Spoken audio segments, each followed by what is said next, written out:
আসসালামু আলাইকুম প্রিয় দর্শক, আশা করি সকলেই ভালো আছেন। আজকের টপিক বয়স 30 ছুঁই ছুঁই হলে স্বাস্থ্য সুরক্ষায় করণীয়। 30-এর কাছাকাছি বয়স এমন একটি সময় যখন শারীরিক ও মানসিক পরিবর্তন ধীরে ধীরে প্রকট হতে শুরু করে। এ সময় জীবনযাপনের অভ্যাস ও স্বাস্থ্য সচেতনতার ঘাটতি ভবিষ্যতে দীর্ঘমেয়াদী রোগ বা শারীরিক সমস্যার কারণ হতে পারে।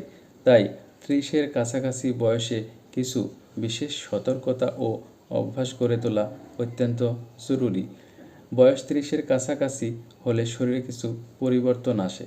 বসন্তের পর শরীর ধীরে ধীরে বার্ধক্যের দিকে যেতে শুরু করে, হাড়ের ঘনত্ব কমতে শুরু করে, বিপাক প্রক্রিয়া ধীর হয়ে যায়, ত্বকের স্থিতিস্থাপকতা কমে, নারী ও পুরুষ উভয়ের ক্ষেত্রে হরমোনের ভারসাম্য পরিবর্তিত হয়, কর্মজীবনের চাপে উদ্বেগ বা বিষণ্ণতা বাড়তে পারে।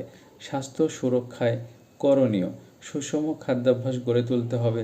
স্বাস্থ্যকর খাবার শুধু শরীরকে শক্তিশালী রাখে না, দীর্ঘমেয়াদী রোগ থেকে সুরক্ষা দেয়। প্রোটিন সমৃদ্ধ খাবার খেতে হবে, কারণ এটি পেশি মজবুত রাখে এবং হরমোনের ভারসাম্য বজায় রাখে। প্রোটিনের উৎস হতে পারে ডিম, মুরগির মাংস, মাছ, মটরশুঁটি ইত্যাদি। ফল ও শাকসবজি রোগ প্রতিরোধ ক্ষমতা বাড়ায়।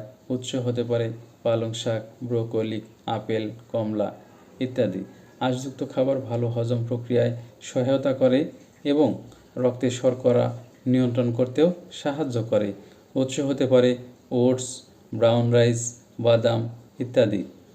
হাড় ও দাঁতের স্বাস্থ্য বজায় রাখতে ক্যালসিয়াম ও ভিটামিন ডি গ্রহণ করতে হবে।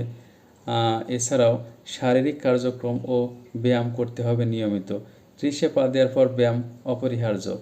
কার্ডিও ব্যায়াম হৃদযন্ত্রকে শক্তিশালী করা এবং ক্যালোরি খরচ করতে সহায়ক ভূমিকা পালন করে। এটি হতে পারে হাঁটা, দৌড়ানো বা সাইকেল চালানোর মতো ব্যায়াম। এছাড়াও স্ট্রেংথ ট্রেনিং হাড়ের ঘনত্ব ও পেশি শক্তি বাড়ায়।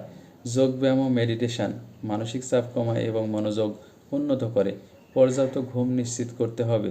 প্রাপ্তবয়স্কদের জন্য প্রতিদিন 7 থেকে 8 ঘন্টা ঘুম অত্যন্ত জরুরি। ঘুমানোর আগে স্ক্রিন টাইম বা ডিভাইস টাইম কমাতে হবে। ঘুমের পরিবেশ আরামদায়ক রাখতে হবে। মানসিক স্বাস্থ্য বজায় রাখার জন্য দৈনিক মানসিক চাপ কমানোর জন্য প্রয়োজনীয় পন্থা অবলম্বন করতে হবে। নিজেকে সময় দিতে হবে এবং পরিবার ও বন্ধুদের সঙ্গে সম্পর্ক ভালোভাবে বজায় রাখতে হবে। প্রয়োজনে মনোবিদ বা থেরাপিস্টের পরামর্শ নেওয়া যেতে পারে। নিয়মিত স্বাস্থ্য পরীক্ষা করতে হবে, বিশেষ করে রক্তচাপ, blood sugar, cholesterol level, thyroid function. নারীদের ক্ষেত্রে প্যাপ স্মিয়ার টেস্ট, স্তন পরীক্ষা নিরীক্ষা ইত্যাদি। ধূমপান ও অ্যালকোহল এড়িয়ে চলতে হবে। পর্যাপ্ত পানি পান করতে হবে। শরীরে ডিটক্সিফিকেশনের জন্য দিনে কমপক্ষে 2 থেকে 3 লিটার পানি পান করতে হবে। পানি শূন্যতা ত্বকের উজ্জ্বলতা কমিয়ে দেয়। ওজন নিয়ন্ত্রণে রাখতে হবে। ত্বক ও চুলের যত্ন নিতে হবে প্রয়োজনীয় সুরক্ষা প্রদানের জন্য। এছাড়াও কিছু সতর্কতা গ্রহণ করতে হবে। যেসব অভ্যাস ত্যাগ করা জরুরি: জাঙ্ক ফুড, অতিরিক্ত চর্বি ও প্রক্রিয়াজাত খাবার এড়িয়ে চলতে হবে। অতিরিক্ত কাজের চাপ এড়িয়ে ব্যালেন্স তৈরি করতে হবে। প্রাত্যহিক জীবনের সাথে ব্যায়ামের অভাব নিয়মিত না করলে হাড় ও পেশি দুর্বল হয়ে যাবে। অলস জীবনধারার কারণে শরীর স্তিমিত হয়ে পড়বে।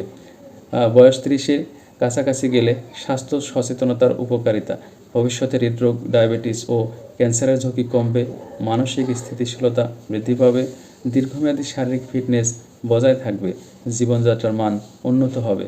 বয়স 30 ছুঁই ছুঁই হলে স্বাস্থ্য সুরক্ষার জন্য সঠিক খাবার, নিয়মিত ব্যায়াম, পর্যাপ্ত ঘুম এবং মানসিক সুস্থতার দিকে মনোযোগ দেওয়া অত্যন্ত গুরুত্বপূর্ণ। ধন্যবাদ।